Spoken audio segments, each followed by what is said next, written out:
The views and opinions of this broadcast do not reflect the views and opinions of Armed Media, New Productions and its affiliates. Enjoy the show.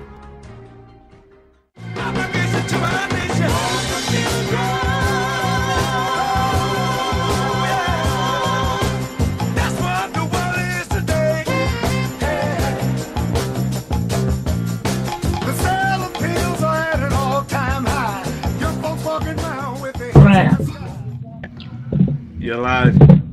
All right, I'm still in the lobby, Jimmy. I gotta get down here on the show. All right, let's go. All right, I'm looking for it. Gosh. Down near the bottom. User left your channel. All right, I found it live from Boston, Massachusetts, unscheduled with Les Skymo. Dave, I made the wrong mistake. We got there, didn't we? Holy mackerel, got talking up in the lobby and forgot to tune in. I didn't pay no attention. I thought we were already Holy mackerel. hooked up and ready to go. That's all right. We only lost a little bit of time, but here we are. I couldn't find my own show. I want to thank the military. Today's a very special day, Dave. And I want to thank our military all around the world and for their service and their sacrifice by them and their families. And, I was thinking today, I went up to, had another throat exam. Remember, I had all that hoarseness and all that. So I went up yesterday, and I had a follow-up exam, and everything looked good. I got a callus on my voice box, and loudmouth people get them, he said. And but that's fine. And but I got to thinking, Dave, I want to send out a thank you and a big God bless to the 88th Medical Corps medical group up at Wright-Patterson Air Force Base. Dave, that's where I go for my medical treatment. And been going up there since I got out of the service, and been unretired 100%, permanent and total disability. Out from active duty, I'm able to go with my family, and so they've been taking care of me since 1979, and they treat me like gold up there, man. I mean, they're just fabulous people.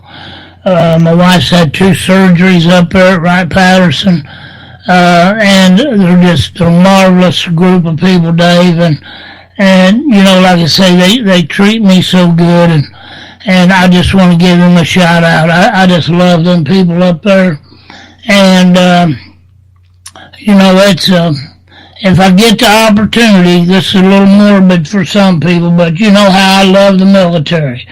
And I wish that I would have had the opportunity to go back in once I got out, but I didn't have that opportunity to go back in the service. But for the rest of my life since 1979, I'll always be connected to the military because of what happened to me in the military.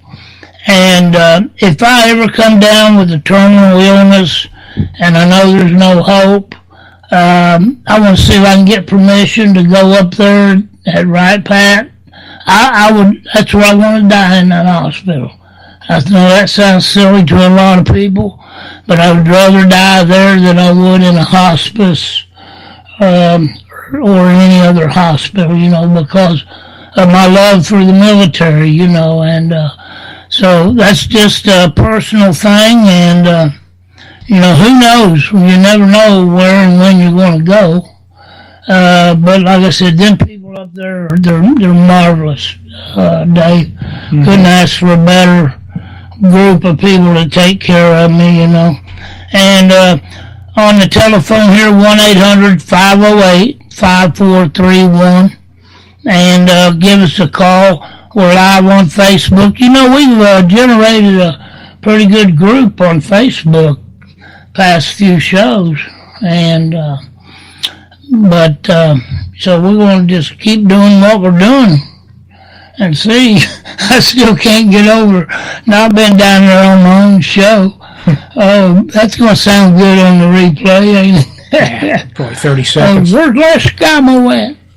But I got my co-host here, Dave, and today's a very special day, Dave. It's the 74th anniversary of D-Day, and I got some things I want to run by the audience on that.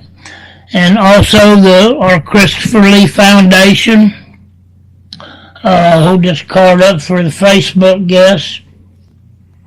We got our brochures in, and for our 501c3 Christopher Lee Foundation, 100% of the proceeds goes to help the kids with terminal disease. And it's all donations are tax deductible. Our goal is $5,000 a year is what, that's our goal. And so we're trying to get our Facebook button up, and or you can make a check payable to Christopher Lee Foundation. Mail that to 460 Central Avenue, Carlisle, Ohio, 45005. Or you can drop by any Huntington bank and tell them you want to make a donation to the Christopher Lee Foundation, and they'll take care of you. But like I said, we have no employees. It's a family-run foundation. We're going to get into some event fundraisers here, hopefully soon. And but like I said, 100% of it goes to the Children's Day. And but today's a special day, and with our anniversary of D-Day was today. Yesterday was the anniversary of the 1967 Six-Day War with Israel. Mm-hmm. So it's back to back. Those some pretty important days. Mm-hmm. And but I was going over some statistics and doing some digging, and what makes that war unique, Dave, is we was fighting two wars at one time. Mm-hmm. We was fighting two huge countries at the same time, and the Germans was bombing England into oblivion, and before we got into it, and Winston Churchill, he's kind of one of my heroes. He was a pretty brave man, and he wouldn't buckle under the pressure. He wouldn't surrender.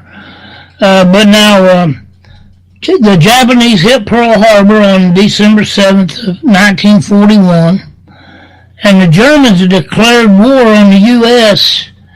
December 11th, 1941. And then just a few hours after Germany declared war on us, we declared war on them and Italy. And but Les, God was with us during that war. Because if you think about it, when the Japanese bombed Pearl Harbor, none of the U.S. aircraft carriers were in port. They were all out doing maneuvers.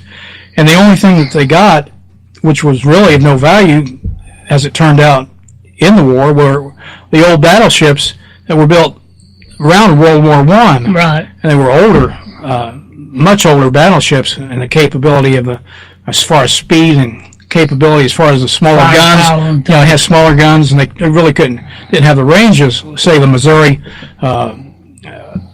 class battleship was huge. It had 16-inch guns, and the range was 20-some miles on the guns, where the old battleships that the Japanese sunk didn't have nearly that kind of range. Right. So that's what helped us, is because the aircraft carriers were not in port. And when the Japanese really forced us to upgrade our Navy into a modern-day force. And that's exactly what happened. Right. Well, and we lost about 2,000 people on the ground that was killed I forget the exact number, Dave. It was close to 3,000, Was it close to 3,000? over 2,500. Yeah, I think it was not quite as many Well, that was killed in 9/11. On the Arizona itself, there was over 1,000 killed. Over 1,000. Went down with the ship. Yeah. Because they had attacked so early in the morning that they hadn't even gotten out of bed. Right. And they went down with the ship. They were just trapped. Right. And many of them drowned, and that's where they are to this very Well, day. they got that memorial over there to the Arizona. Right. I've never been over there, but they say it's really nice the way they got it. But you know, the big battleships like the Missouri, the Wisconsin, New Jersey, and what was the other one? It was with four battleships: Missouri, the Wisconsin, the New Jersey. And I can't think of the other one. Constitution. No, there was another ship that were they were all sister ships. Oh. All four of those battleships were. The kill was laid right after Pearl Harbor, so they started immediately making those new battleships. Yeah. And they made them. Well, they're still afloat today. Right. They're still they're museums. But Ronald Reagan used the I think it was in Missouri. Remember that off the coast in the Mediterranean, he fired on Lebanon. Oh yeah. Yeah, it was firing his big guns back in the 80s. Yeah, they. I've got a bunch of statistics here, but you know, after that happened, like I say, America was at full-blown war with two countries, and a lot of things was going on here in America. Our steel mills, our car plants, all of our manufacturing went to the war effort. Ball players, that's when Joe Nuxhall, the youngest pitcher in baseball history, he was pitching Major League Baseball for, I think it was Cincinnati Reds when he was 16. All the ball players went to war. Your actors went to war. Jimmy Stewart was I think he was a B-52 pilot, and he stayed in reserves. He retired a general from the reserves. There was a lot of actors that joined the military back when this happened, you know. That shut down the automobile industry. Oh, yeah. I mean, everything switched over to making a war machines, basically. Machine, right. General Motors didn't make cars, Ford didn't. It all switched over to manufacturing war machines. Oh, yeah. That's just the way it was. Everybody pitched in. We don't have a clue because that's 10 years before my time. Right. I mean, the war was over. I was born 9 years after the war was over. Yeah. So, things have changed. It's unbelievable how things have changed in just that short period of time in the United States. The world has changed dramatically. Oh yeah. Well, you know, them wars started in 1941, and Japanese surrendered on September 2nd, 1945, on the Missouri. Missouri's got a great history. Mm-hmm. And then on May 7th, 1945, Germany surrendered. And but I just want to run over some of these numbers, and I tell you why I want to do this, Dave. Is not only commemorate the anniversary of D-Day, but it really irks me to see the disrespect for our military. Now, nobody harps on the government more than I do. On the other hand, they have upheld their contract with me. Now, I know some of the military, when they get out, they're dealing with the VA, they get the short end of the stick. President Trump, God bless him, he signed that executive order, I think it was, to fire these sorry VA workers, get these government workers out of there that's been a hindrance to their health care. And I personally what I think that they ought to do down that line, close the Veterans Administration down, sell it to, not the whole organization, just the hospital. Close it down, sell it to private hospitals, medical facilities, give the veterans a medical card where they can go anywhere they want to go for medical treatment, and totally do away with the veterans hospitals altogether, Dave. That's what I feel that needs to be done. I'd go along with that idea. Let's just make it all private health care. Because Save a lot of money. For me, it's not convenient to go to the VA because it's too far away. I don't want to drive all the way up there when it's hospitals and doctors are so close to where I live. Yeah. I don't want to drive 20 miles. Well, I go up to the little clinic up there in Middletown to get my blood drawn and everything. I know that's down there, but I've never been there. It's a nice little place, and they got the lab there, and they'll call you, the doctor will, your blood results. It's pretty handy, but now for heavy duty stuff, they still send you up there to the Dayton VA, and that place don't have a very good reputation, but I have been up there for some dental work, and and I don't have to go no more because they pull them all. I made 2 trips in one. Let me read this, Dave. American war deaths throughout history. Now, these numbers are mind-boggling, and when people, if you disagree, take the Vietnam War. I mean, you both, okay, you was probably pretty close to going to Vietnam. I had a draft card. Yeah. My draft number was quite high though, so I wasn't drafted. Right. But I was active military during the Vietnam War. Well, that's what I'm saying. It's just it's a wonder you didn't get sent over there. Now I've still got my draft card, but I was in school, and I graduated in '75, and that's the end of the Vietnam War. And but now I'm gonna read this to you. This comes from, the source of this is U.S. Military History Institute. Okay, so these numbers are pretty daggone close, and if not dead on, because they've got the muster rolls to take the names from. And in the first 100 years of America's existence, over 683,000 Americans lost their lives, with the Civil War accounting for 623,026 lives. Now, that's over 500,000, brother. Mm-hmm. Of that total, it's 91.2% comparatively in the next 100 years.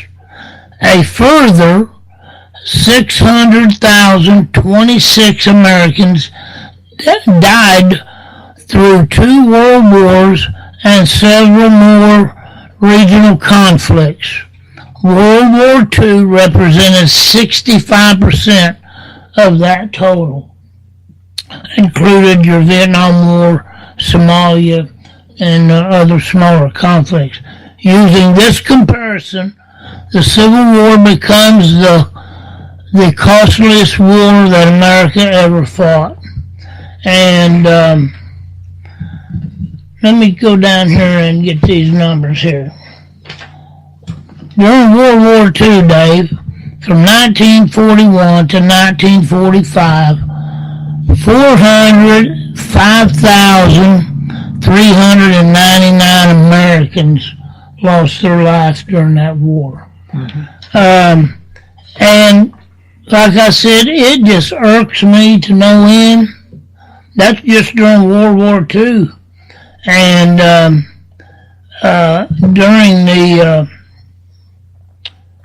there was like I said, how about 600,000 in the Civil War, 600,023 on American soil. Mm-hmm. On our own land. Our own land is soaked with the blood of Americans. Well, medical, they had no medical care. That's why so many died. Exactly. They died due to infections from a musket ball that penetrate maybe their shoulder. Wouldn't have killed them in modern day. They could have been, taken care of. Antibiotics didn't exist. Right. They couldn't do any medical care on them, so they ended up getting infections, dying, or they cut their limbs off. If you get shot in the leg, they cut your leg off. Yeah. Or your arm, they cut your arm off.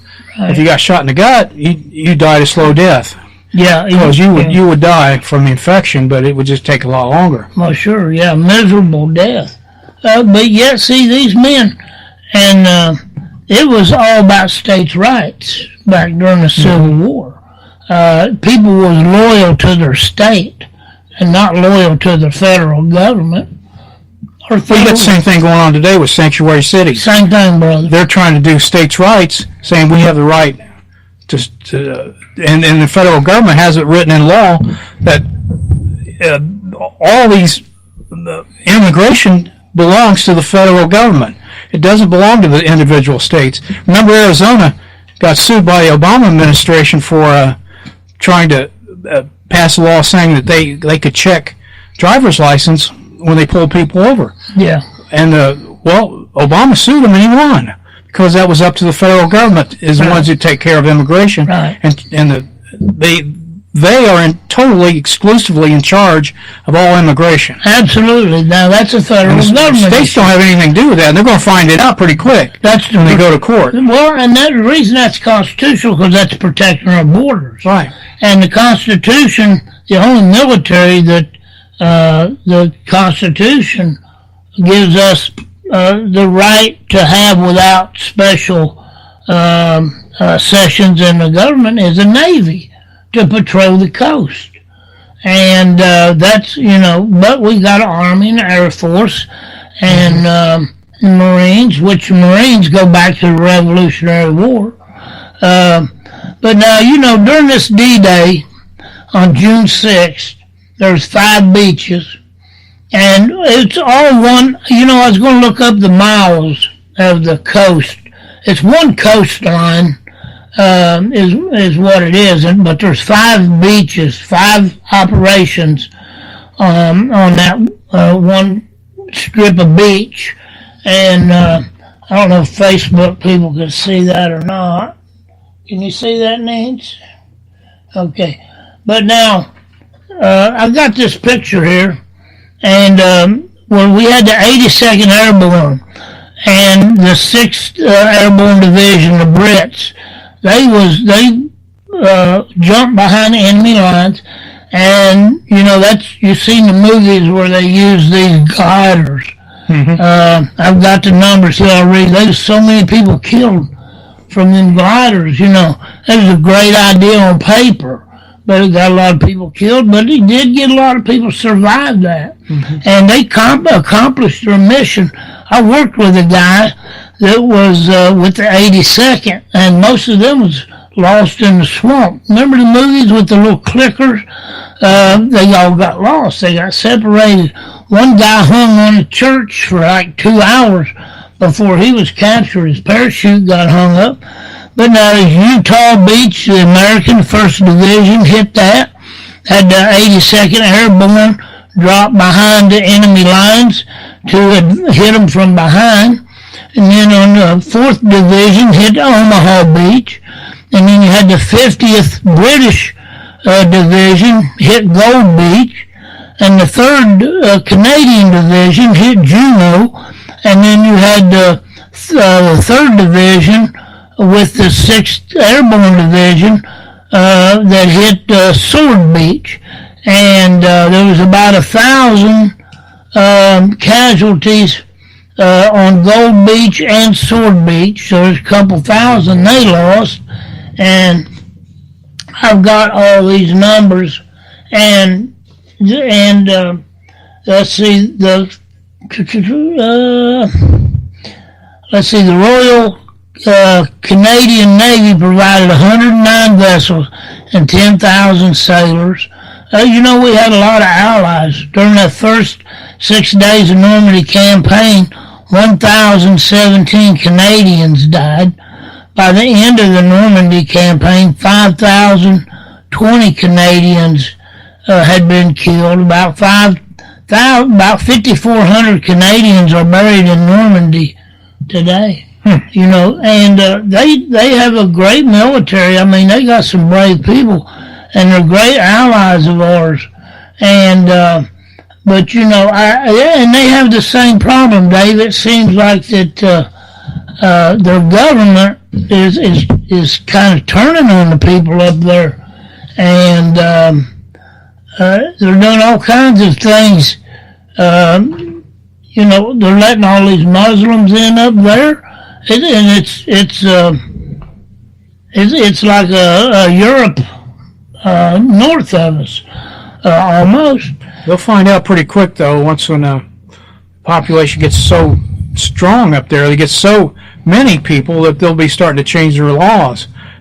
Oh, yeah. Now, here's the breakdown of the U.S. casualties from D-Day invasion. And of the U.S. casualties, there was 1,465 of them dead. Now, this was just in 2 months. And this was in April and May of 1944. And there was 3,100 wounded, 1,928 men were missing, and 26 was captured. Of the total U.S. figure, 2,499 casualties. Now, casualties means the wounded and the killed. Were from the U.S. airborne troops, and which 238 of them were deaths. The casualties at Utah Beach were relatively light, 197, including 60 missing. However, the U.S. 1st and 29th Divisions together suffered around 2,000 casualties at Omaha Beach. And like I said, Dave, when these numbers are staggering. Even if you don't agree with the war, and like I say, Vietnam is, in my memory, I lived that era, me and you, all the hatred that was stirred up by the progressives, the liberals, the communists in our colleges, and that's what started the protests on the Vietnam War. Same thing you see with Black Lives Matter and all this. It was the higher learning institutions, the communists that was running them, stirring these kids up, causing this. Just like today. If you don't go along with the war, if you don't like our government, your manner, that's fine. But don't spit on our troops and call them baby killers. They done the patriotic thing. They took and served their country, and they went and bled and died and come back. Even if they lived when they come back, they were still victims of that war. I served with them. Right. The U.S. military is only obligated to do what the politicians tell us to do. Exactly. Now, it's not our fault. It may be wrong. It may be a wrong war. It may not be right. But the thing is, you can't blame the troops for doing what they're ordered to do, because they serve with honor and distinction in all that they do. They don't go out to kill kids. I mean, they all have morals just like you and I do. We wouldn't kill that. We might accidentally, if you threw a grenade into a occupied house and you're taking fire from this place, and happens to be kids in there. It's just like the way it is in the Mideast right now. These guys, they don't know they don't know who the enemy is, because they don't wear uniforms. Same thing Vietnam. And it's the same thing as the Viet Cong. They never wore uniforms. You didn't know who the good guys were or who the bad guys were. Right. Regular soldiers wore uniforms, but there were a lot that didn't. Right. And that's the way it is in the Mideast today, that in Afghanistan, Iraq, you don't know who the good guys are. A kid could come up with a explosive device that could be triggered by a cell phone call. Oh, yeah. It could be strapped on his back in a backpack and walk up right next to you and blow himself up. Though he doesn't know what's going on. The kid doesn't. But nevertheless, you don't know who's out to kill you. Right. And innocent people die in wars. That's the nature of the business. We try to limit it, but you just can't always do that. Collateral damage. And, but you've got 18, 19, 20, 25-year-old kids out there fighting wars, and then you try to hold them accountable for them making a wrong decision. It's unlike what Lieutenant Calley done. You remember Lieutenant Calley? Now, My My Massacre. Now, that man was guilty of murder, and he murdered women, children, babies, lined them up and just mowed them down. And so that was a lot different. You know, he was upset. There was Viet Cong in the village, and he couldn't get to the bottom of it, and he went overboard and slaughtered. I can't remember his name, but there's an Army, I think, lieutenant is in jail right now at Fort Leavenworth, Kansas, because he took out a couple guys riding motorcycles that were coming at him. They didn't know. See, right before he took over the platoon, there was an incident where a bomber on a motorcycle took out half the platoon with an IED or whatever. And so he didn't want to take any chances, so they took the guys out that were on the motorcycles. Well, they didn't have, as it turned out, they didn't have explosives, but he got arrested and charged for taking out a non-combatant. But they wouldn't stop. They was commanded to halt. Right. I mean, what are you going to do? Shoot them. You have to. But President Trump should pardon this guy. President Trump. I think he should pardon him because putting in that situation with the record that he inherited, he had no choice but to fire on him. Right. And I would have done the same thing, Dave. I believe I would, too. In a combat situation like that. Because you got to remember, you're young and you're scared. Nobody wants to die. Right. I mean, if somebody's coming at you on a motorcycle and you think they're going to blow themselves up or they might have a grenade or whatever, you don't know that. You take them out before they get close to you. You know, he needs to go back and look at a whole lot of them cases. Mm-hmm. Now, you know, you got these young kids every war. I mean, you know, they do things they probably shouldn't do, but I mean, sometimes the consequences of that is just too stiff, and they try to set an example. And what they was doing in my eyes was catering to the enemy. It's just like saying, well, we won't waterboard them because they've cut our heads off. Now, how stupid is that? They're already burning people up in cages, drowning them in cages, killed I don't know how many Christians. I mean, that's just plumb stupid argument. And but back to World War II. You know, a soldier's a soldier is a soldier, Dave. Mm-hmm. And whether you're in the Air Force, Marines, Army, National Guard, when you're on that battlefield, you're all the same. Okay, your mission is to kill or be killed. You know, you have an objective. You have orders, and you do the best you can. And you never have all the information. A lot of things you got to guess at it. You got to figure a lot of these things out on your own. Mm-hmm. And but now I was looking at this today too, Dave. Today, 27 war cemeteries hold the remains of over 110,000 dead from both sides. 77,866 Germans, 9,386 Americans, 17,769 British, 5,002 Canadian, and 650 Polish. Between 15,000 and 20,000 French civilians were killed, mainly as a result of Allied bombing. Thousands more fled their homes to escape the fighting. And, I mean, the bombing of these places, when you go back and you look at Europe, the Germans bombed it to oblivion, you know. And you talk about some innocent people getting killed. They was getting slaughtered. But our men and our nurses, you know, we can't exclude the nurses in our military. The Army, the women flew mail. Those women pilots, they flew the mail.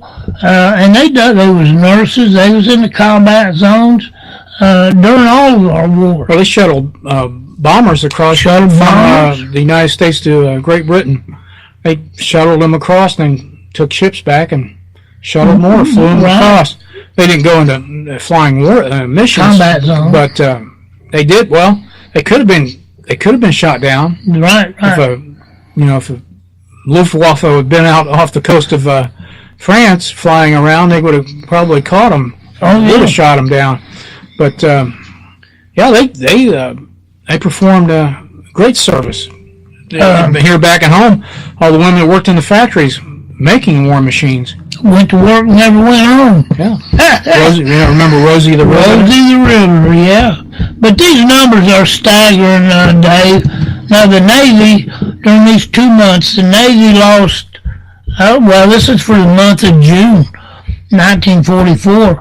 The Navy lost 24 warships, 35 merchantmen, or auxiliaries was sunk, and 120 vessels was damaged. Well, I mean, in just that short period of time, 41 to 45, America, look at what she done in just that short time to build that war machine that quick to respond to them 2 world wars and win them 2 world wars, Dave. It was. I mean, it was a fantastic feat to be separated. You know, the Pacific and the Atlantic. The Pacific Ocean is the biggest ocean in the world. Right. It's huge, and to think about from Hawaii to Japan is a long ways. I mean, you have a lot of water in between Japan and Hawaii, and it's phenomenal to think that we could put a war machine together so quick and battle back like we did.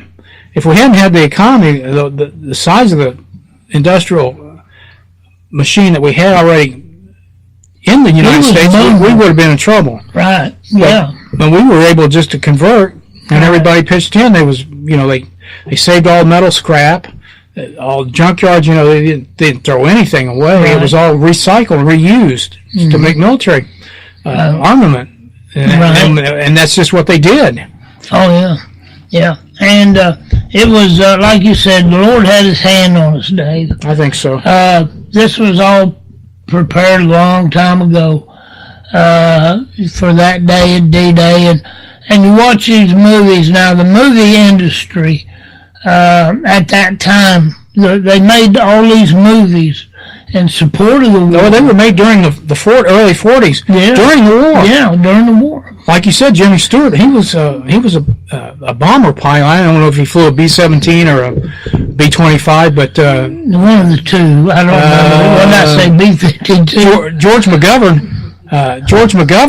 I think flew a B-25. Yeah. During World War II. Yeah. So yeah, there were a lot of people that flew missions. Oh yeah. I think Clark Gable was in the. Clark Gable I don't think he was a pilot. I think he was more or less a morale booster. Right. I don't think he actually flew missions. Mickey Rooney, he played a big part. He never was in combat. He was an entertainer. Mm-hmm. Bob Hope. Now see, Bob Hope, he was an Englishman. He didn't come to America till he was like 5 years old. He was born in England, raised right in Cleveland, Ohio. I know he was from northern part. Yeah, he was from Cleveland, raised in Cleveland, and but he loved America. He had a passion for our military. I mean, he's one of them guys that never served, but he loved the military, and he risked his life to do what he done, you know. And the USO, I tell you, is one of the greatest things that happened to the military to entertain our troops during that time. And the Andrews sisters, and you could just go on and on. Those are bygone era.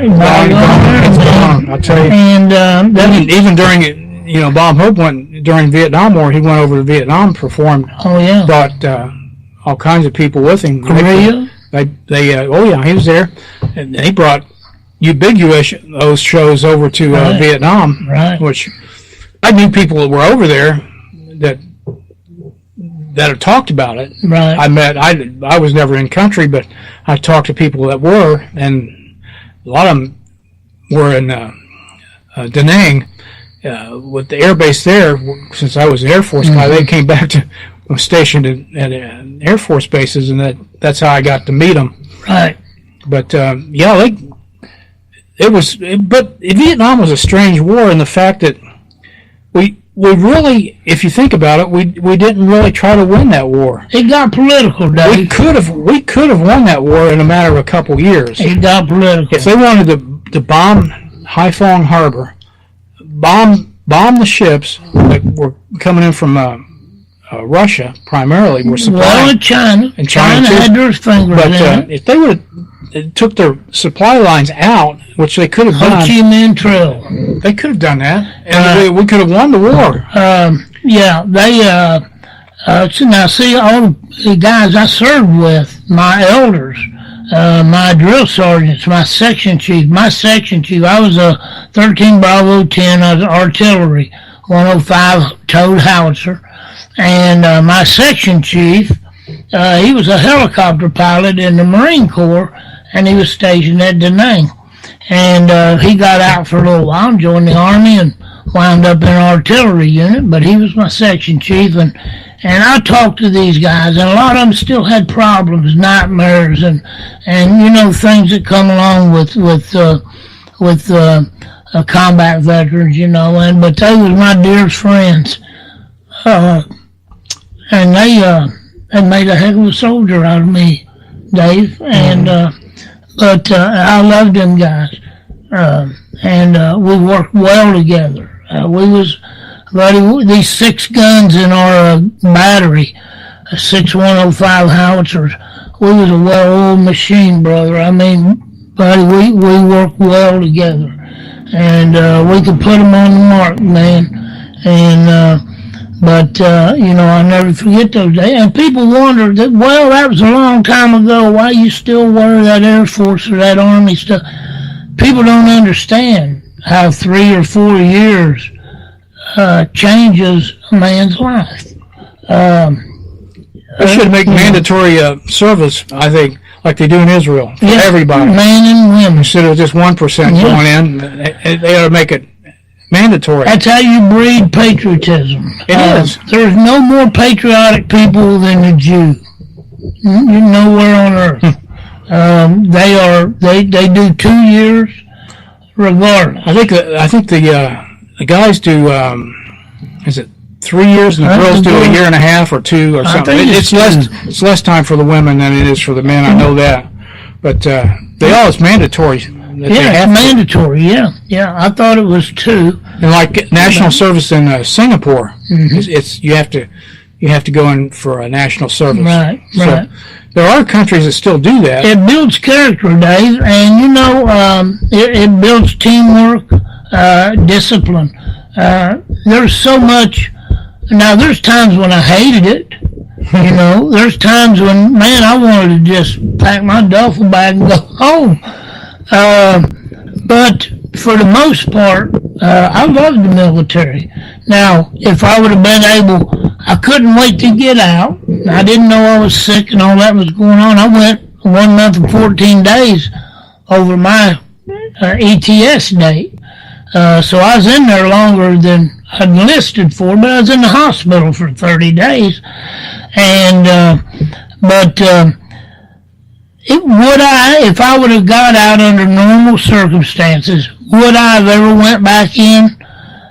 If times would have got hard and I needed a job and I couldn't find a job, I would have done the same thing, got me in there. Hard times is what got me in the military. I wasn't on no big patriotic Save America kick. I tell the truth about it, Dave. I went in the military service. I had a pregnant wife, and I couldn't find a job. Jimmy Carter was in office, and there wasn't no jobs. I come from Texas. I was working at an oil refinery in Texas after I graduated. I hated that with a passion, was homesick.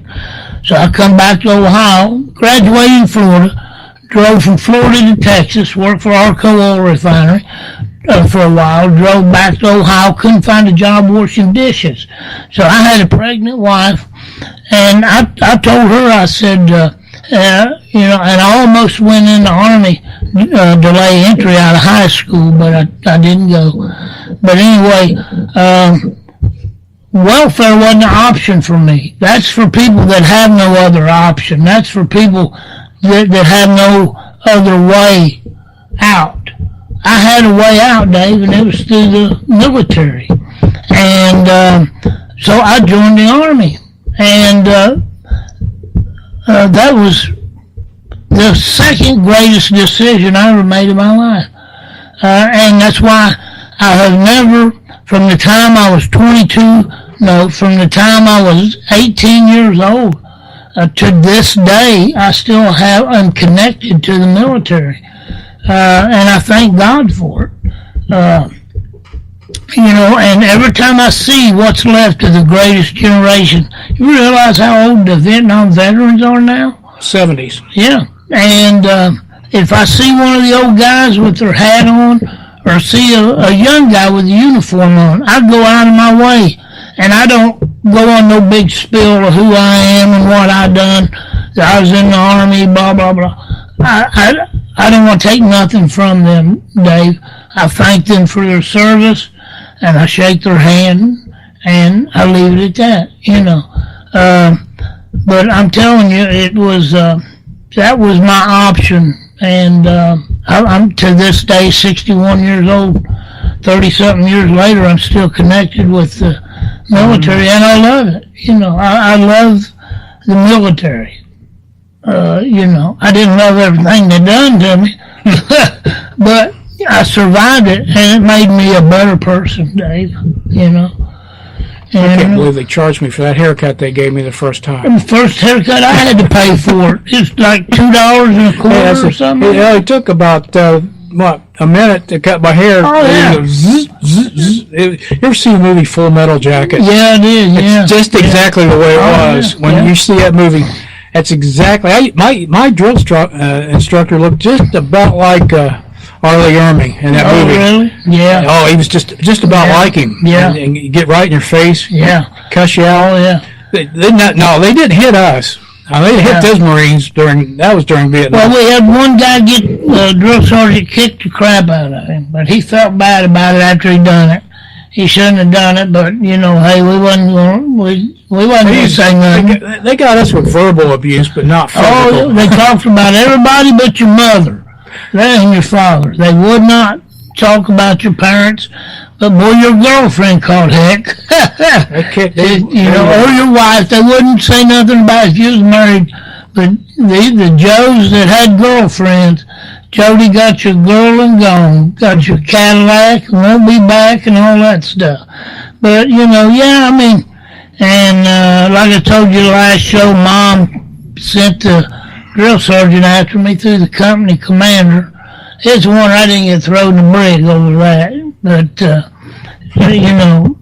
but I love the service, Dave. Like I said, they have stuck to their end of the deal. I had my major surgery at Martin Army Hospital down in Fort Benning, Georgia. Them people were great. I've had my like any other hospital. Their emergency room is no different than a civilian emergency room. There ain't no emergency to it unless you go in there in a pool of blood. You may get in there, but they're all the same. But God bless them. Dave, but today is the 74th anniversary of the greatest generation. And I had two uncles. Two of Dad's brothers. One was in combat, Jim, and I don't think Al was he, Mom? I don't think so. But he had two uncles, and my great uncle Malcolm, he was over there in Europe, and boy, could he tell you some stories. And hey, Facebook. Well, we just been rambling, ain't we? Okay, what we got here? Let's see. There's Daniel. I always learn so much from your show. Thank you, Daniel. I appreciate that. And Henry Muller, put vets that need a job in schools to protect the students. Give the vet a job. Amen, brother. Would not have to train them. Parents prevents the issue of teachers who may not want to carry. You know, that's another issue, and that's absolutely right, Dave. We got these school shootings and all these problems. Hire these vets. You know, I would volunteer today to go over, a day or two a week to as an armed guard at these schools here. I don't think they've changed anything in the school system here, but that's what they ought to do. Bring these veterans in. You got the school teachers, I don't want to carry a gun, blah, blah. That's fine. Bring somebody in that will, and, but as far as I know, these schools here, they haven't changed anything since these shootings, They, over there when two of my grandkids go, they buzz them in, buzz you out. But that don't mean nothing. You shoot the glass out of the door, what are you going to do about it? If you don't have somebody there to neutralize them. I just remember the name of the boats. Okay. The ships. The 4 battleships that were all built at the same time was the Missouri, the Wisconsin, the Iowa, and New Jersey. They were all sister ships, and they were all built the same. They all had 16-inch guns. And those were the 3 or 4 battleships that basically were the most powerful ships that we ever built as far as destructive power and range. That was the new technology of the day, And they was out doing maneuvers probably. But those ships, after Pearl Harbor, the old ships were all destroyed. Yeah. Like the Arizona, and all the old battleships of World War I vintage were all taken and sunk, but those ships were built after Pearl Harbor, but they were all sister ships, and they were all the same size. Well, and that was the beginning of what we have today. They can turn a battleship out. I don't know how long it takes, a month, to turn out a battleship, but now, brother, they can put them out. Mm-hmm. And our airplanes, our military industry. Now, a lot of people complain about it, but even during peacetime, they're not as productive and things like that. But I mean, they do still function because we wear them things out training. I was about 365 days in a year. I was out in the field probably 340 days. I was out in the field shooting that gun. Mm-hmm. We was out training. I was trained in mortar. We was out shooting M60 machine. We was always training. We was the best trained. I mean, we was sharp as a two-edged sword, man, Mm-hmm. But there's always going to be a need for the military industry with the military we have today because, the world has evolved into such a dangerous place, Dave, to where we have to maintain sizable military. There's no two ways about it. We're forced into that. I heard that the sailor that his name is Christian Saucier. He's a former sailor that he was locked up for a year because he had in the background of one of his cell phone pictures a picture of the U.S. submarine that he was on, and it was considered classified. So what did they do? They locked him up for a year, convicted him, locked him up. Now he is suing Obama and Comey and the whole bunch. He's got a lawsuit going against him saying he wasn't treated fairly because of what happened with Hillary. They let her go. Absolutely. And put him in jail. Absolutely. It's a two-tier justice system, and people were getting kind of tired of it. Well, one guy said this one time, and it's the truth. We don't have a justice system. We got a legal system. Mm-hmm. Big difference between a justice system and a legal system. In the justice system, we are all treated the same. But in the legal system, it's how much money you got to bribe and get your way out of it, you know. And so, okay, Dave, we got 1 minute. And if I'm looking at that right, I need to blow that up somehow. That says 1 minute. We got 46 seconds. But, hey, I appreciate everybody on Facebook. Thank you for tuning in to us. And those in Radio Land, God bless you. Thank you for tuning in. And you can find us same place next week at 7 o'clock. Unscheduled with Les Skymo and the Dave. Dave, you got 20-something seconds. Now you're snapping. No time to start a new subject, but thank you all for being with us tonight, and we'll see you again next week. All right, God bless you. And this is Les Skymo with the Dave, and we're out of here, brother. Yes, we are. Okay, we're gone. Thank you, Jimmy.